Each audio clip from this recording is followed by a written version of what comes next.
Então, na aula de hoje de linguagens, nós vamos falar sobre a função referencial da linguagem.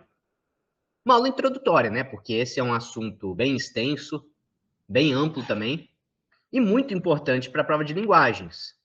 A gente já começou nosso estudo das funções de linguagem, com uma aula introdutória geral, falamos sobre as diferentes funções da linguagem, fizemos uma aula um pouco mais direcionada, introduzindo a função emotiva da linguagem. Quando eu falei que era a função emotiva da linguagem, um dos temas mais comuns da prova de linguagens, né? A função que mais está presente para você interpretar são textos, muitas vezes textos poéticos ou textos de letras de música, textos com a função emotiva, é aquela que está mais presente. Mas, em segundo lugar, pau a pau com a função emotiva da linguagem está a função referencial da linguagem. Então, você vai ver muito na prova de linguagens textos como reportagens, notícias, trechos de artigos acadêmicos, artigos científicos, textos informativos de uma maneira geral, com questões que, além de interpretar, né, aspectos específicos citados por esse tema, muitas vezes cobrando até mesmo conhecimentos sobre aqueles tipos de texto que estão sendo citados. Então, é muito importante estudar a função referencial da linguagem. Não por esses conceitos, né? Nessas aulas eu quero sempre lembrar isso. Não tem nada nessas aulas que você precisa exatamente decorar sobre as definições, o que significam esses termos, como, por exemplo, os elementos da comunicação, as diferentes referências que a gente usa, como, por exemplo, função referencial ou informativa, função emotiva ou expressiva. A gente não precisa decorar nenhum desses nomes. Não, o importante não é a definição do conceito. Mas a discussão que a gente faz com esses conceitos, ela sim é extremamente útil para a prova. Ela é muito facilitadora da sua interpretação de texto. Então é disso que a gente vai falar, né? Analisando com mais detalhes, com mais aprofundamento, alguns textos desse gênero. A começar por esse mapa mental, que vem sempre acompanhado das nossas aulas das funções da linguagem, e que eu acho muito interessante porque ele permite o contraponto entre as diferentes áreas das funções da linguagem representadas por cada conceito. Então, hoje a gente está aqui, na função referencial, focada no assunto, em detrimento de outras funções que, por exemplo, tem foco no emissor ou no receptor. Aquela função que tem predomínio de uso da terceira pessoa do discurso, em oposição a outras funções que predominam a primeira pessoa ou a segunda pessoa do discurso. Então, a função referencial da linguagem, ela está nesse campo de textos muito frequentes no nosso dia a dia. Né? Os textos da função referencial estão muito presentes na nossa realidade, no nosso uso da linguagem. Embora a gente nem sempre pense, né, sobre essas classificações. Bom, mas o que define realmente a função referencial da linguagem, que vale a pena ressaltar, é que ela tem um foco no assunto. Os textos com predomínio da função referencial da linguagem são aqueles textos que têm foco no assunto do texto. Ou seja, né, por exemplo, no tema de uma redação, a dissertação argumentativa do Enem é um texto da função referencial, e ela tem como principal foco o texto que você vai produzir, ele tem que ter como principal foco o tema. O tema corresponde ao assunto da função referencial. Então, o mais importante não é, por exemplo, o que o emissor está sentindo ou a opinião do emissor, mas sim o tema tratado. O foco não é o receptor, as emoções despertadas no receptor pelo texto. O foco é o assunto, é o tema propriamente dito. E a gente deve sempre se perguntar, né, qual que é o foco, qual que é o objetivo desse texto ao interpretar na prova de linguagens. O objetivo dos textos com a função referencial é o de transmitir informações, transmitir fatos, mas também opiniões, pontos de vista. Claro, sempre de forma impessoal, sempre de forma subjetiva. Se for um texto de opinião, mas com muito foco no emissor, no eu, no que ele sente com aquele assunto, no que ele pensa, aí já sai um pouco da função referencial e já passa a uma função mais emotiva. Né? Nos textos da função referencial, classicamente, existe um predomínio da impessoalidade, ou seja, é um texto com terceira pessoa. A gente não usa primeira pessoa nos textos com função referencial. E isso, às vezes, me choca, o quanto que muitas pessoas não sabem sobre esse aspecto. É muito comum, quando eu pego para corrigir, não só a redação do Enem, redação do ensino médio, dissertação argumentativa, mas quando eu pego também, como eu já fiz muito para corrigir ou para ajudar estudantes com artigo acadêmico, com trabalhos acadêmicos no nível universitário, a pessoa que supostamente, ao chegar naquele momento, deveria dominar esse tipo de gênero textual, as características de um trabalho acadêmico, de um artigo científico, por exemplo. E aí eu pego e eu vejo a pessoa usando precisamos, usando primeira pessoa, né? Nós devemos. Isso é altamente contraindicado nesse tipo de gênero textual, por causa da função referencial. Então, lembre disso na redação. Não deve usar primeira pessoa, deve sempre usar a terceira pessoa, com um predomínio da objetividade na abordagem do assunto, em oposição ao predomínio da subjetividade em textos como os textos da função emotiva. Essa função referencial, ela está presente, né? Que tipos de texto? Quando você vê esse tipo de texto na sua prova, se lembre da função referencial e se lembre dessas informações que a gente está falando aqui.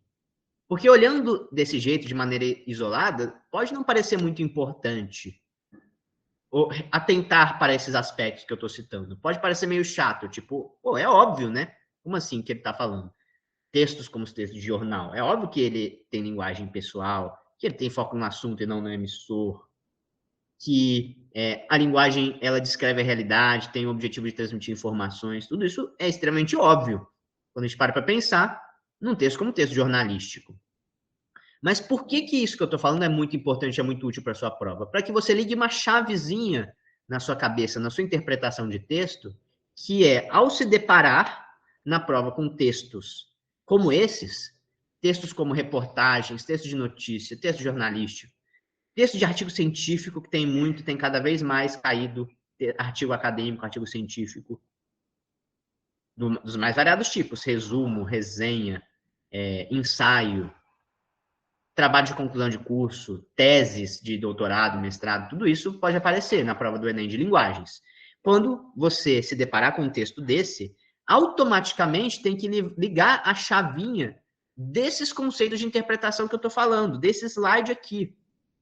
Que é um slide, assim, óbvio, né? Ele provavelmente não diz nenhuma novidade para você. Ele diz algo extremamente simples, mas ele está categorizando esse tipo de texto que se classifica como função referencial. E quando você se deparar com esses textos, você deve lembrar desses termos, desse tipo de interpretação. Porque, possivelmente, a resposta, a alternativa que o Enem considera que interpreta corretamente aquele texto, ela está baseada nesses conceitos aqui, nesses que estão agora para você. Ou então, nesses conceitos aplicados ao contexto específico daquele texto lá que está sendo cobrado.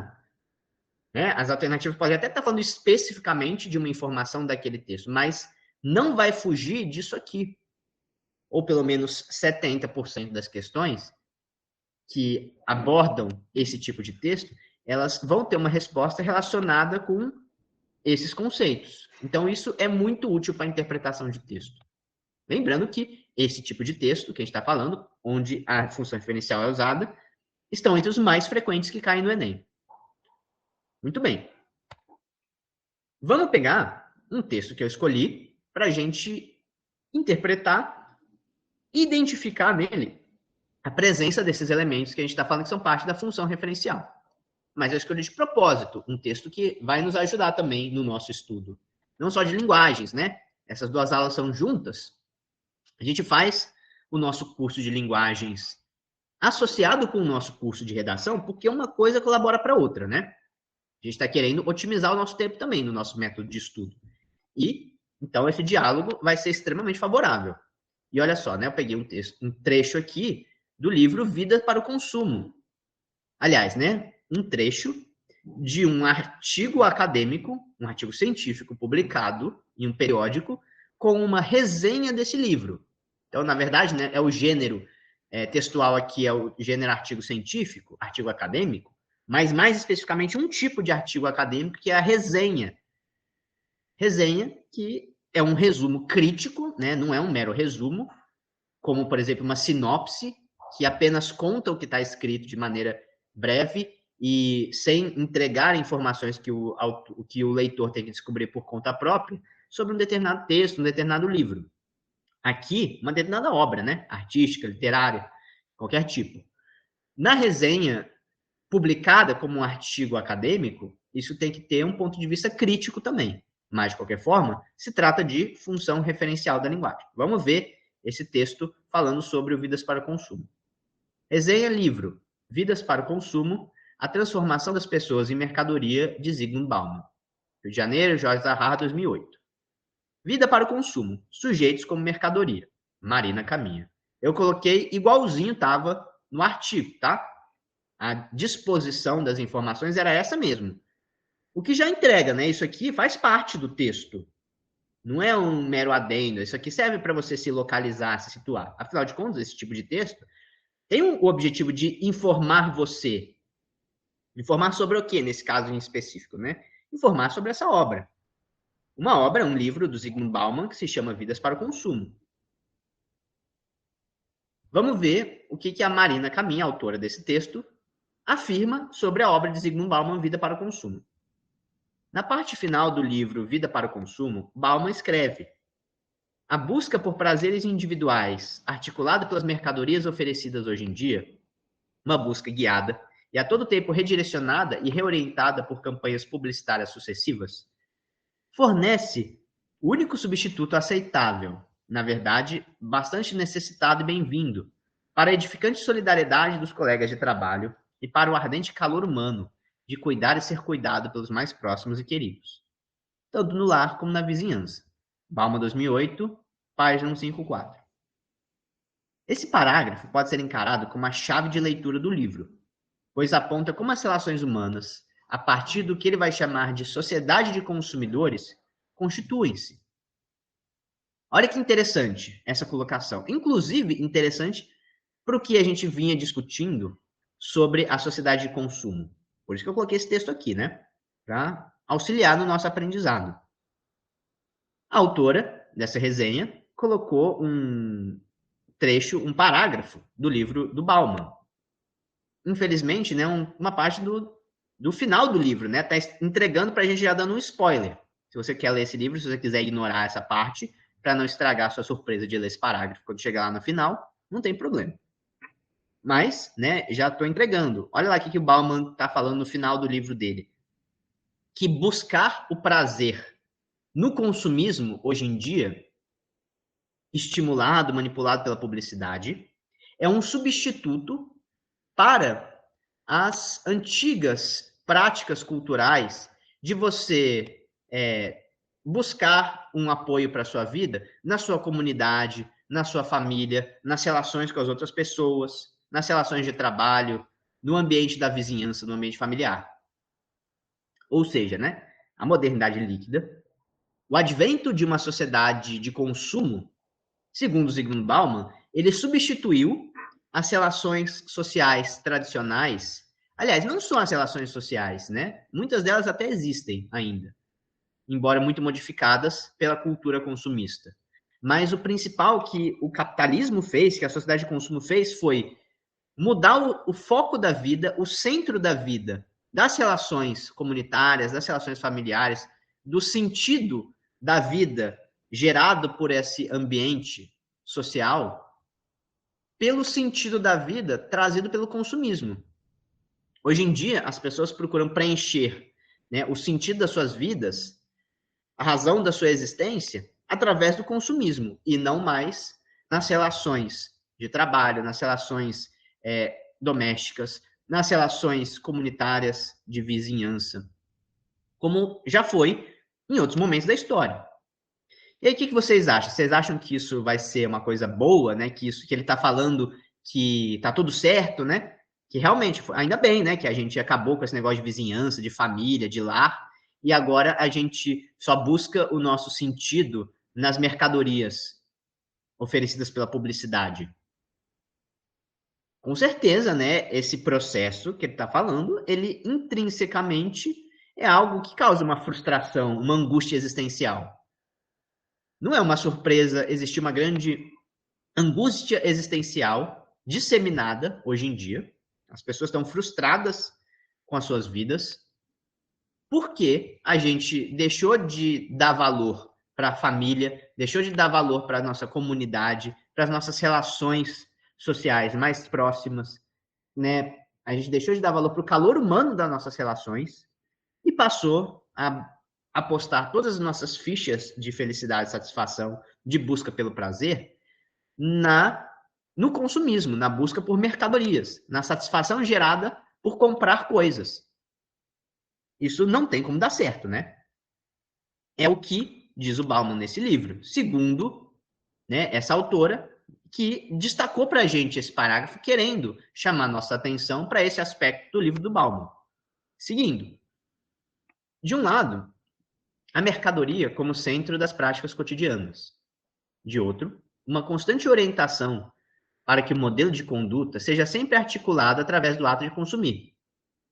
Para Bauman, o adensamento do consumo, como fenômeno que regulamenta as ações sociais, políticas e cotidianas, é o que o torna peculiar nas sociedades contemporâneas. Olha que ela está falando sobre o Bauman. Essa frase eu acho interessante, ela é importante sobre esse aspecto, né?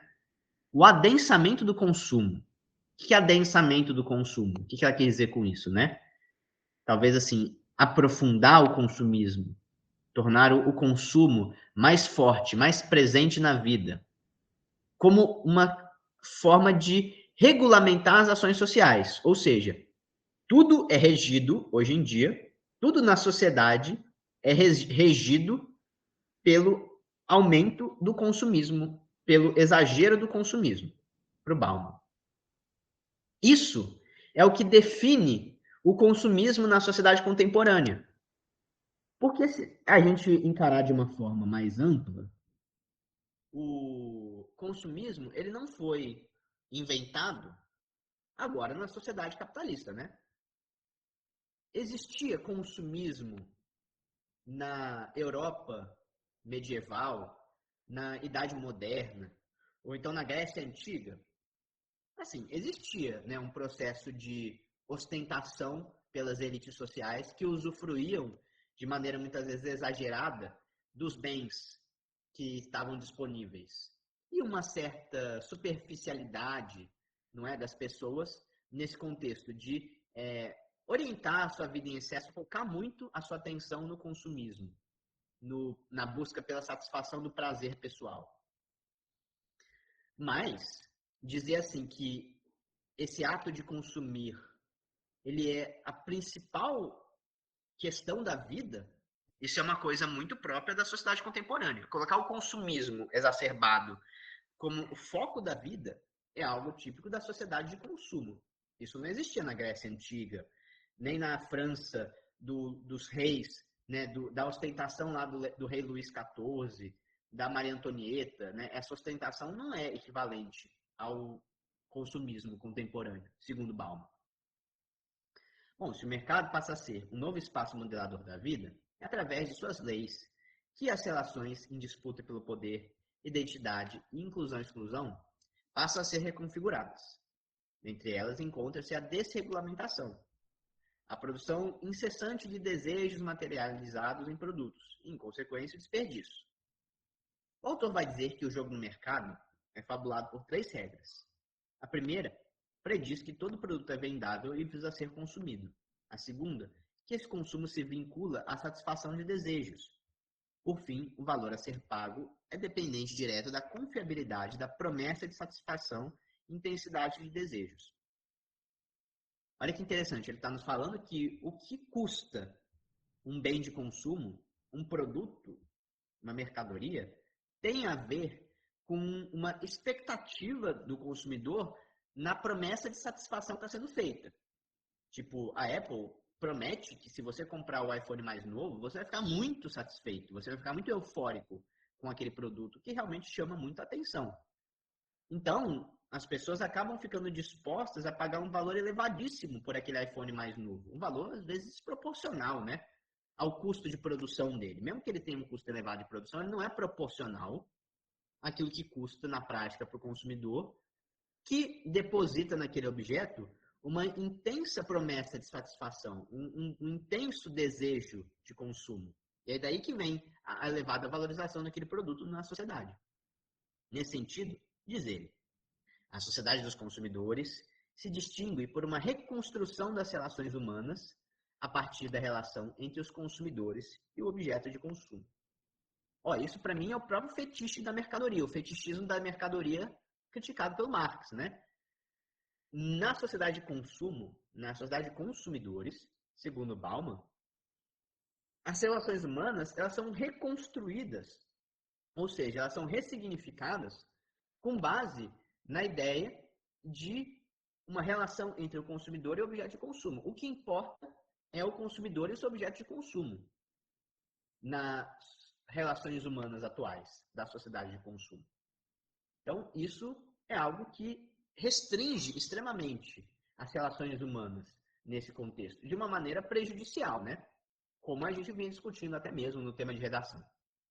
Mas é isso, né? Eu botei um pequeno trecho dessa resenha, um gênero que inclusive pode muito bem cair no Enem, um texto que pode muito bem cair no Enem, na sua prova de linguagens, e que se cair você vai estar preparado, né? Já, em primeiro lugar, identificar que tipo de texto é esse, que nem sempre é algo óbvio, né? Você constatar, bom, esse é um texto em que a autora está analisando criticamente uma obra literária, uma leitura, e apresentando para os leitores um resumo crítico com um ponto de vista autoral sobre essa obra. Um ponto de vista, inclusive, né, defendendo, de certa forma, como a gente pode perceber aqui, essa análise do Bauman. Ela cita o Bauman, se restringindo um pouco ao que ele falou, mas de maneira a defender essa análise que ele está fazendo sobre a sociedade contemporânea. Além disso, faz isso com uma linguagem extremamente formal, né? A gente pode perceber também a formalidade do texto. A objetividade no sentido de que ela fala, basicamente, do assunto, que é sociedade de consumo, segundo a visão do Zygmunt Bauman. Não dando muito espaço para subjetividade, para sensações, a sensação do leitor diante dessa obra, ou as sensações da população com relação a essa situação que está sendo descrita. Isso tudo é secundário. O principal foco desse texto é em analisar, desenvolver análise sobre esse assunto. Muito bem, então esse foi um exemplo de uma resenha, exemplo de uso da função referencial. O outro exemplo da função referencial que eu queria analisar um pouquinho hoje é a famosa dissertação do Enem. É o texto que a gente provavelmente vai se preocupar mais daqui para frente com o nosso curso, porque é inevitável, né? Esse é o gênero textual que vale, de longe, mais a pena você estudar. Até porque quanto mais você entende as características desse tipo de texto, é por isso que é importante o que eu estou falando aqui para vocês, né? Porque você entender as características do tipo de texto que é a dissertação ajuda você a fazer uma dissertação, a escrever um texto de acordo com as expectativas da banca sobre aquela redação. Uma parte das expectativas dos corretores sobre a redação que você está escrevendo tem a ver com a sua compreensão sobre esse gênero textual, gênero de dissertação. Um gênero no qual a função referencial predomina. A dissertação argumentativa é um texto tipicamente da função referencial. Um texto tem como objetivo discutir sobre o assunto, né? Discutir sobre o assunto. Função referencial. Mais especificamente na dissertação argumentativa, é discutir, ou seja, dissertar sobre o assunto, ou seja, o tema da redação. O assunto é o tema da redação, o assunto sobre o qual você vai falar. Mas é preciso também lembrar de, além de respeitar o tema, falar sobre o assunto, falar sobre esse assunto respeitando o recorte trazido pelo tema. Você não vai falar de uma maneira genérica demais. Se, por exemplo, os textos motivadores, eles restringiram a sua discussão. Eles não fizeram qualquer discussão. A gente tem que ler com atenção os textos motivadores e ver de que forma eles contribuem para a nossa percepção sobre o tema. Além disso, né, a gente já sabe, tem que usar linguagem formal. Além de linguagem formal, linguagem impessoal, com terceira pessoa, sendo proibido o uso da primeira pessoa, proibido o uso da subjetividade na abordagem, proibido o uso da linguagem coloquial na abordagem, deve ter linguagem formal. Por fim, vale ressaltar que é fundamental você colocar a sua opinião no texto. É um texto que é impessoal na linguagem, porque você não usa de jeito nenhum a primeira pessoa, não faz referência a você no texto. Mas o que você está escrevendo, que você está defendendo, é a sua opinião. Se você não coloca opinião, a tendência é o seu texto ficar expositivo. É um texto que não fala de maneira a se posicionar, que não traz um ponto de vista, que não traz uma crítica, defesa de uma ideia. E aí ele perde. Além disso, né, comprovar essa tese apresentando argumentação, ou seja, baseando a sua análise, a sua crítica ou a sua defesa em fatos, em repertório sociocultural e, por fim, apresentando propostas de intervenção para mudar a realidade exigida pelo tema. Ou seja, é um texto propositivo. É mais do que uma dissertação argumentativa, é uma dissertação argumentativa propositiva, a redação do Enem. Tudo isso tem que ser feito com respeito às características da função referencial da linguagem. Bom, vamos ver rapidamente um exemplo de um texto do Enem, que é uma redação nota 1000. E vamos tentar perceber na redação nota 1000 as características que a gente acabou de falar, que são características da prova do Enem, características da dissertação do Enem e características da função referencial. O tema que a gente vai falar dessa redação nota 1000 é o tema sobre estigma associado às doenças mentais na sociedade brasileira. Tema de 2020, um tema que teve muito tangenciamento, né? Porque muitas pessoas que não assistiram uma aula como essa não se deram conta de que você tinha que falar não só sobre as doenças mentais, que não era suficiente falar de uma forma muito genérica sobre as doenças mentais do Brasil, que isso tinha que ser feito através, incluindo, aliás, né, não precisa ser o texto inteiro, mas incluindo um recorte que é o do estigma associado às doenças mentais, ou seja, o preconceito, a discriminação sofrida por pessoas que têm doenças mentais. Então a gente vai ver na redação nota 1000, que é a redação da Júlia Sampaio do Maranhão, sobre esse tema. Vamos lá. No filme estadunidense Coringa, o personagem principal, Arthur Fleck, sofre de um transtorno mental que o faz ter episódios de riso exagerado e descontrolado em público, motivo pelo qual é frequentemente atacado nas ruas. Em consonância com a realidade de Arthur, está de muitos cidadãos, já que o estigma associado às doenças mentais na sociedade brasileira ainda configura um desafio a ser sanado. Isso ocorre seja pela negligência governamental nesse âmbito, seja pela discriminação dessa classe por parcela da população verde e amarela. Dessa maneira, é imperioso que essa chaga social seja resolvida, a fim de que o longa norte-americano se torne apenas uma ficção. Olha o que a Júlia fez nessa introdução. Uma introdução nota 1000 segundo o Enem.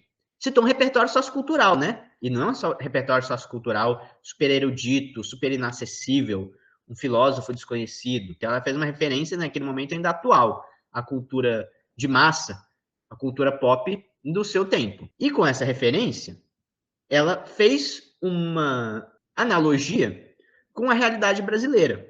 Aí, a partir dessa frase, olha lá, né? Uma ótima frase. Em consonância com a realidade de Arthur, que é pegando o repertório sociocultural anterior e relacionando com o contexto atual. Em consonância com essa realidade está de muitos cidadãos, já que o estigma associado às doenças mentais na sociedade brasileira ainda configura um desafio a ser sanado.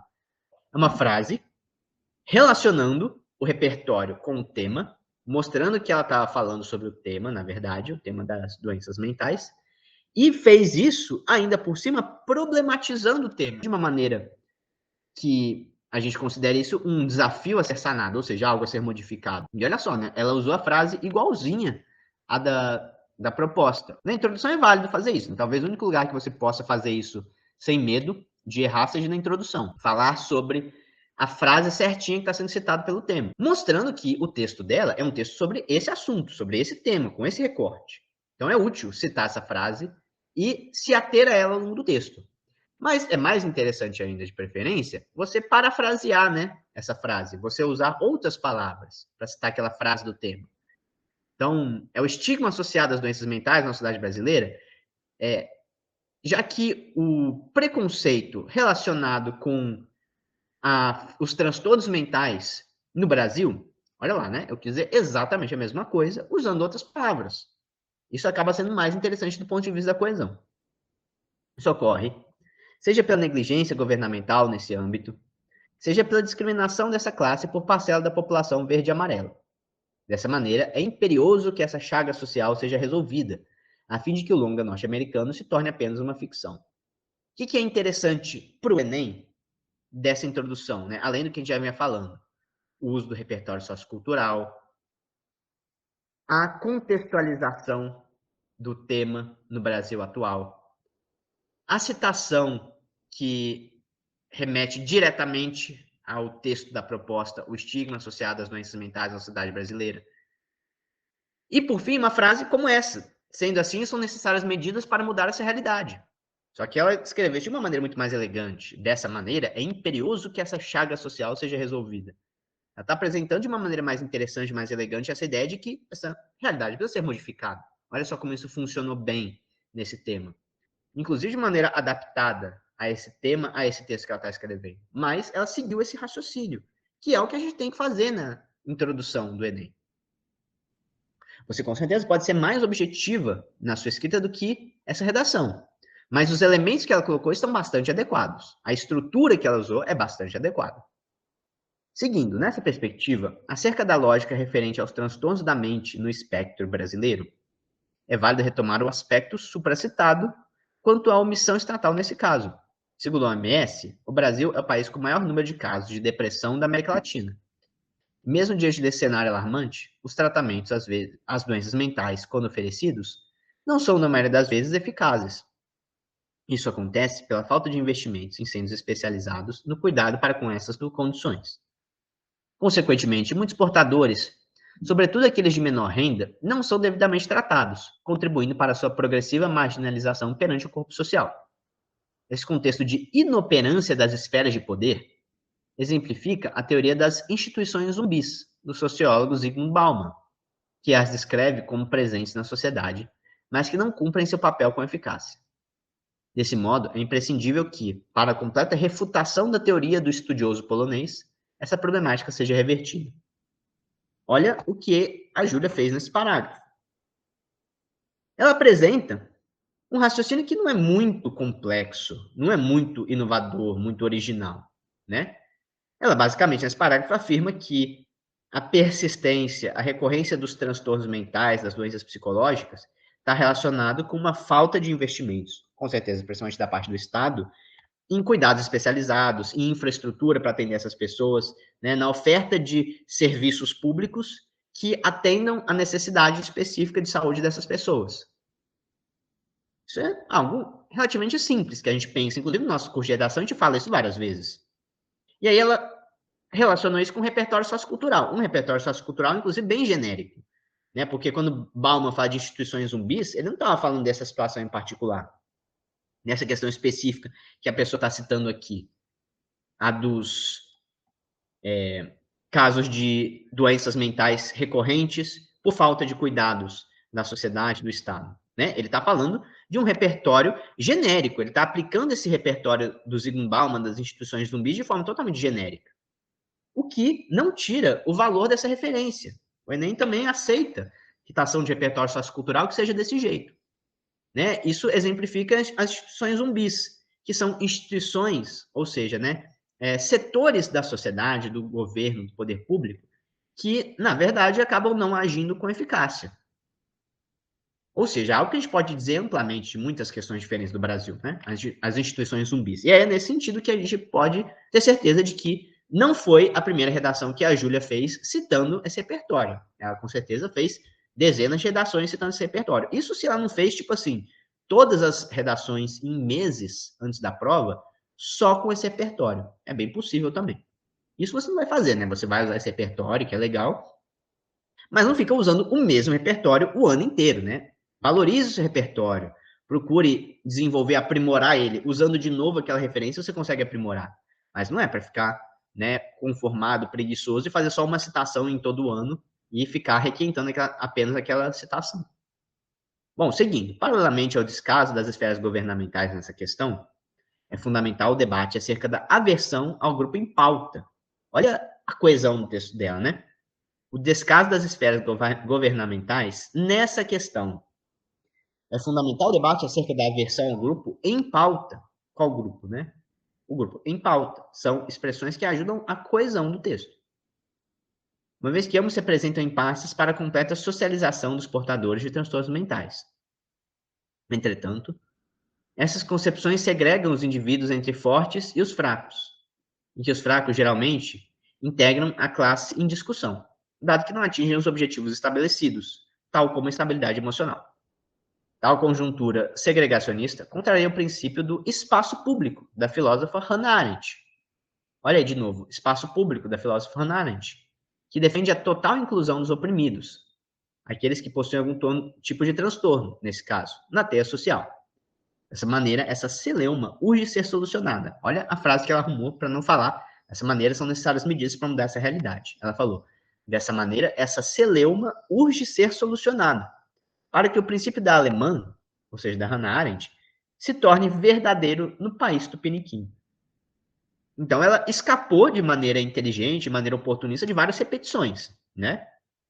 Vale a pena ir anotando como a pessoa que faz isso bem, que fez isso de uma maneira que deu certo, é capaz de fazer.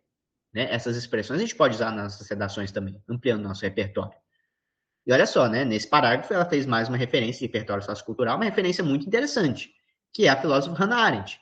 O princípio do espaço público da Hannah Arendt defende que a existência de espaços compartilhados, espaços coletivos, ela é absolutamente fundamental para a democracia, porque a existência de espaços públicos se opõe à esfera do privado, aquela esfera em que o indivíduo ele se coloca numa posição de estar privado das coisas da sociedade. Portanto, são necessárias medidas, são essenciais, aliás, medidas operantes para a reversão do estigma associado às doenças mentais na sociedade brasileira. Para isso, compete ao Ministério da Saúde. Vamos olhar essa proposta dela, hein, meninos? Atenção, né? A proposta é algo que a gente também tem que construir um repertório, porque ajuda bastante a conhecer boas propostas de intervenção. Você pode se inspirar no modelo, não você vai copiar, né? Você não vai fazer a mesma proposta. A Júlia nota 1000. Mas você vai seguir esse mesmo modelo de introdução, aliás, de conclusão, como uma sugestão, né? Portanto, são essenciais medidas operantes para a reversão do estigma associado às doenças mentais na sociedade brasileira. Para isso, compete ao Ministério da Saúde investir na melhora da qualidade dos tratamentos a essas doenças nos centros públicos especializados de cuidado, destinando mais medicamentos e contratando por concurso mais profissionais da área, como psiquiatras e enfermeiros. Isso deve ser feito por meio de recursos liberados pelo Tribunal de Contas da União, órgão que aprova e fiscaliza feitos públicos, com o fito de potencializar o atendimento a esses pacientes e oferecê-los um tratamento eficaz. Ademais, palestras devem ser realizadas em espaços públicos sobre os malefícios das falsas concepções de prazer e da importância do acolhimento das pessoas doentes e vulneráveis. Assim, os ideais inalcançáveis não mais serão instrumentos segregadores. E, finalmente, a situação de Fleck não mais se representará a dos brasileiros. Então, olha só, é uma proposta simples, né? Uma proposta sem muita criatividade, sem grandes referências. Ela basicamente falou que o que tem que fazer é investir na melhora dos tratamentos, oferecer melhor infraestrutura de cuidado, de atendimento, mais recursos como medicamentos, como profissionais especializados.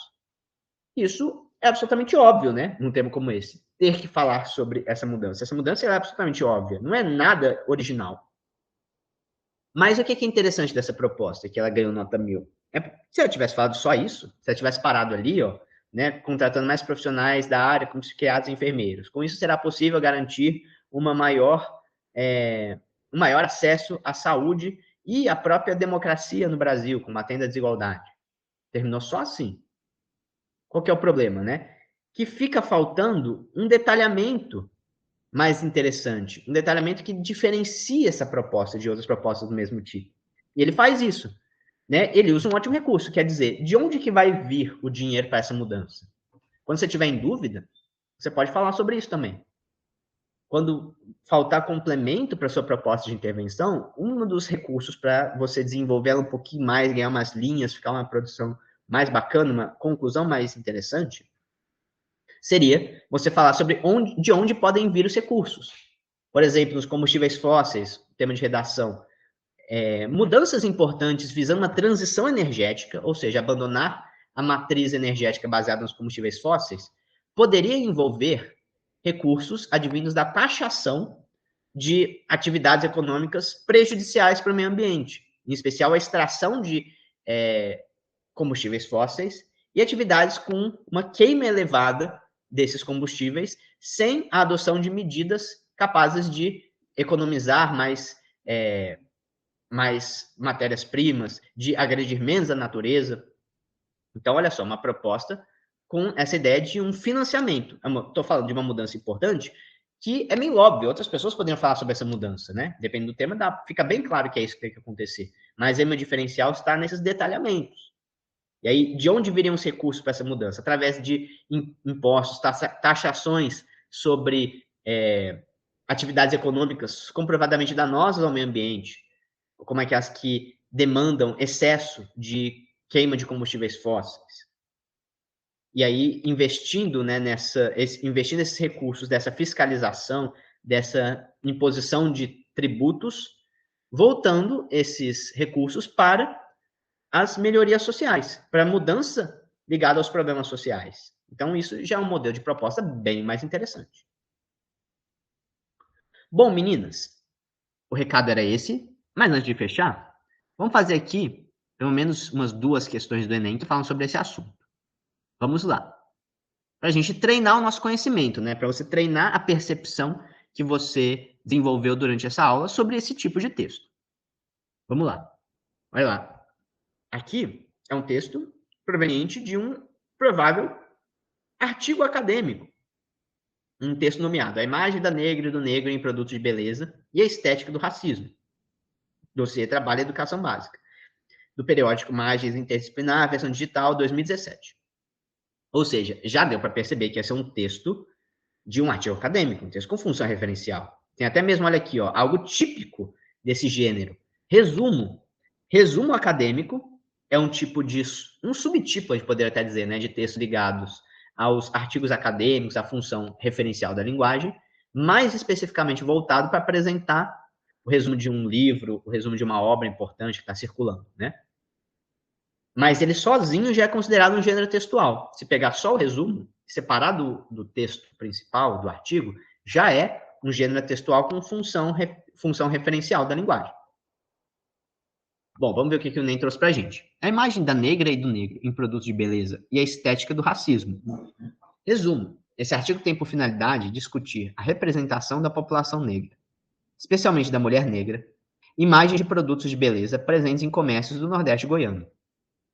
Evidencia-se que a presença de estereótipos negativos nessas imagens dissemina o imaginário racista, apresentado sob a forma de uma estética racista que camufla a exclusão e normaliza a inferiorização sofrida pelos negros na sociedade brasileira. A análise do material imagético aponta a desvalorização estética do negro, especialmente da mulher negra, e a idealização da beleza e do branqueamento a serem alcançados por meio do uso dos produtos apresentados. O discurso midiático publicitário dos produtos de beleza rememora e legitima a prática de uma ética racista construída e atuante no cotidiano. Frente a essa discussão, sugere-se que o trabalho antirracismo, feito nos diversos espaços sociais, considere o uso de estratégias para uma descolonização estética, que empodere os sujeitos negros por meio de sua valorização estética e protagonismo na construção de uma ética da diversidade. Palavra-chave para quem estiver pesquisando esse artigo, né? Estética, racismo, mídia, educação, diversidade. Beleza. Então, é um texto extraído de um artigo acadêmico falando sobre a inferiorização do negro, objetificação sofrida pelo negro, né? Uma representação que acaba, na verdade, muitas vezes inferiorizando o negro. Essa é a conclusão desse texto. Mas vamos ver o que o Enem perguntou. O cumprimento da função referencial da linguagem é uma marca característica do gênero resumo de texto acadêmico, de artigo acadêmico. Na estrutura desse texto, essa função é estabelecida pela a impessoalidade na organização da objetividade das informações, como em este artigo tem por finalidade e evidencia-se. B. Seleção lexical, no desenvolvimento sequencial do texto, como em imaginário racista e estética do negro. C. Metaforização, relativa à construção dos sentidos figurados, e como nas expressões descolonização e estética e discurso midiático publicitário. D. Nominalização, produzida por meio de processos derivacionais na formação de palavras, como inferiorização e desvalorização. Ou E. Adjetivação, organizada para criar uma terminologia antirracista, como em estética da diversidade e descolonização estética. a resposta certa para o Enem é a alternativa A. Muito bem. Com toda certeza, como a gente falou lá no começo da aula, né? A função referencial, ela tem como uma das suas marcas mais importantes a impessoalidade no discurso. A linguagem impessoal, que não usa primeira pessoa, linguagem que prefere a terceira pessoa, que não traz subjetividade para a linguagem.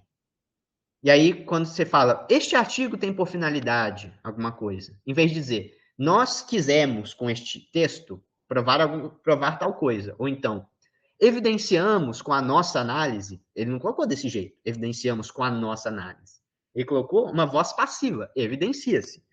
São exemplos de um uso mais impessoal da linguagem, visando respeitar as características da função referencial. Muito bem.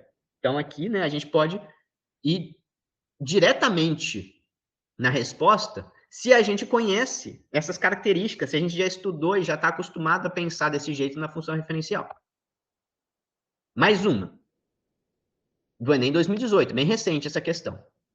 Deficientes visuais já podem ir a algumas salas de cinema e teatros para curtir, em maior intensidade, as atrações em cartaz.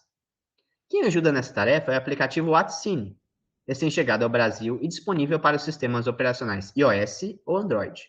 Ao ser conectado à rede Wi-Fi de cinemas e teatros, o app sincroniza um áudio que descreve o que ocorre na tela ou no palco com o espetáculo em andamento.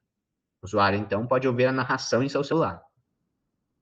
O programa foi desenvolvido por pesquisadores da Universidade Carlos III em Madrid. Na Espanha, 200 salas de cinema já oferecem o recurso e filmes de grandes estúdios já são exibidos com o recurso do WhatCine, diz o brasileiro Luiz Malk, que trouxe a tecnologia para o país. No Brasil, já fechamos parceria com a São Paulo Companhia de Dança para adaptar os espetáculos deles. Isso já é um avanço, concorda? Então, esse texto disponível em veja.abril.com.br, ou seja, é um texto de notícia, é uma notícia, é um texto jornalístico. Vamos ver o que o Enem perguntou sobre ele. Por ser múltipla e apresentar peculiaridades de acordo com a intenção do emissor, a linguagem apresenta funções diferentes. Neste fragmento, predomina a função referencial da linguagem, porque há a presença de elementos que A. Buscam convencer o leitor, incitando o uso do aplicativo. B. Definem o aplicativo, revelando o ponto de vista da autora. C. Evidenciam a subjetividade, explorando a entonação emotiva. D. Expõem dados sobre o aplicativo usando linguagem denotativa. Ou E. Objetivam manter um diálogo com o leitor, recorrendo a uma indagação. E aí? O que vocês acham? Expor dados, já aí a gente já sabe que é a função referencial. Expor dados é uma função referencial da linguagem. Ao contrário de convencer o leitor, que é função conativa, ou evidenciar subjetividade, que é função emotiva. Manter um diálogo com o leitor, que é função fática. Usar a linguagem denotativa também é algo que se aproxima muito fortemente da função referencial. Beleza. Essa aqui, olha só, um pouquinho diferente, né, das últimas. Poema tirado de uma notícia de jornal. Agora, o texto é um poema, hein? Já não é o mesmo contexto dos textos anteriores. João Gostoso era carregador de feira livre e morava no Morro da Babilônia, num barracão sem número. Uma noite, ele chegou no bar 20 de novembro. Bebeu, cantou, dançou. Depois se atirou na Lagoa Rodrigo de Freitas e morreu afogado. Manuel Bandeira, da obra Estrela da Vida Inteira, que reúne toda a produção poética do Manuel Bandeira. Esse é um poema importante também do Manuel Bandeira, porque, assim, é um poema meio inusitado, né? Para começar, ele não tem cara de poema. Tipo, olha esses versos. Uma noite ele chegou do bar 20 de novembro. Bebeu, cantou, dançou. Depois se atirou na Lagoa Rodrigo de Freitas e morreu afogado. Tipo, não tem uma única metáfora, uma única figura de linguagem nesse trecho, praticamente. Não tem, assim, um enfeitamento poético da linguagem para criar uma sensação de lirismo, para evidenciar uma escolha delicada das palavras. Como seria de se esperar, por exemplo, num poema parnasiano. E, no entanto, quando a gente termina de ler, esse poema gera uma sensação na gente, assim, de algo impactante e diferente, inusitado, né? um efeito poético. Mas esse efeito poético ele é obtido através de uma linguagem extremamente simples, até mesmo uma linguagem extremamente objetiva e pouco, digamos, enfeitada com recursos expressivos. E também é um poema que explora uma função um pouco diferente da linguagem daquela que a gente está acostumado com o poema, que normalmente tem função emotiva e não função poética. Vamos ver o que o Enem está perguntando sobre isso. No poema de Menor Bandeira, há uma ressignificação de elementos da função referencial da linguagem pela atribuição de título ao texto com base na notícia veiculada no jornal, b. Utilização de frases curtas, características de textos do gênero jornalístico, c. Indicação de nomes de lugares com garantia da veracidade da cena narrada, d. Enumeração de ações com foco nos eventos acontecidos ao personagem do texto, ou e. Apresentação de elementos próprios da notícia, como quem, onde, quando e o que. Então, a função referencial da linguagem ela está representada por uma paródia, digamos assim, da linguagem jornalística, né? Da linguagem do texto jornalístico. Então, era isso que a gente estava chamando a atenção na leitura do texto, que era um aspecto da linguagem inusitado para um poema, que é essa linguagem objetiva, essa linguagem informativa, né?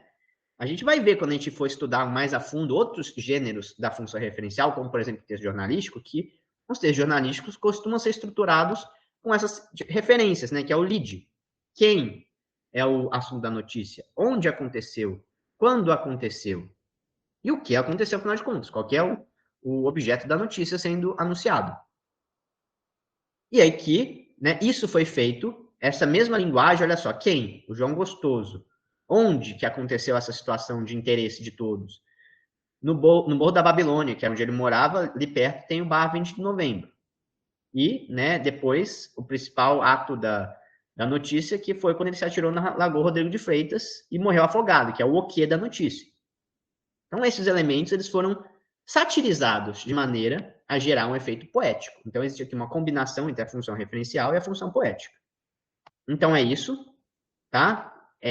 Esse treino que a gente está fazendo da interpretação de texto é muito importante e eu acho que vale muito a pena, mesmo que, às vezes, né, esses textos pareçam difíceis, às vezes a gente pega ali, né, algumas situações de interpretação de texto complicadas, vale muito a pena treinar o nosso olho, a nossa percepção, a nossa interpretação direcionada para esses tipos de textos que a gente sabe que são mais frequentes na prova.